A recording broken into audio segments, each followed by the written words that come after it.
दया करी सरस्वती मैया डीजे कंचन राज। दया करी सरस्वती मैया नीम चौक चौसीमा वैशाली।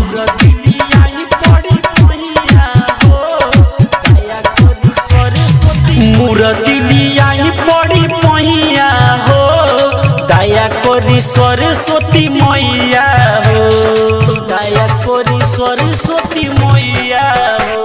मूर्ति लियाई पड़ी पहिया हो, दया करी सरस्वती मैया हो। आइले एग्जाम बहा माटी के सवाल बा, रहुए त पार कर नैया हो।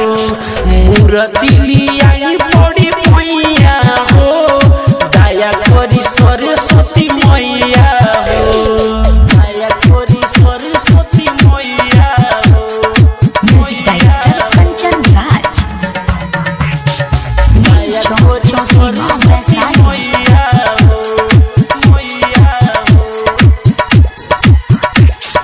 कॉपिया कलम में रखी पूजा करी हम हो, तब माई छोड़ देलू बिचवे में दम हो। कॉपिया कलम में रखी पूजा करी हम हो, तब माई छोड़ देलू बिचवे में दम हो।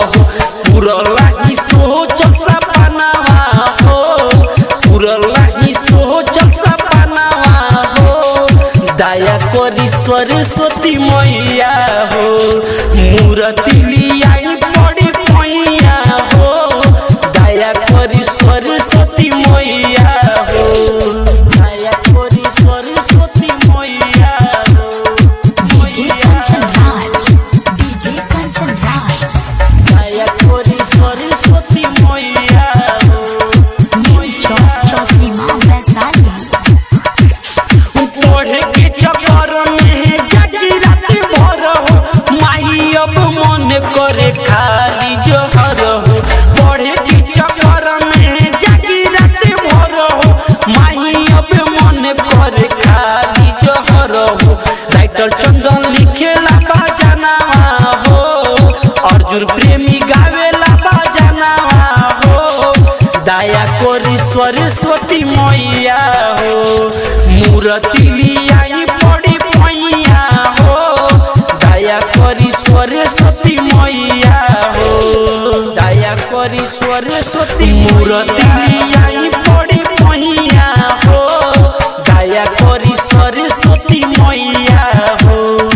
आइले एग्जाम बहा माटी के सवाल बा, रहुए त पार कर नैया हो।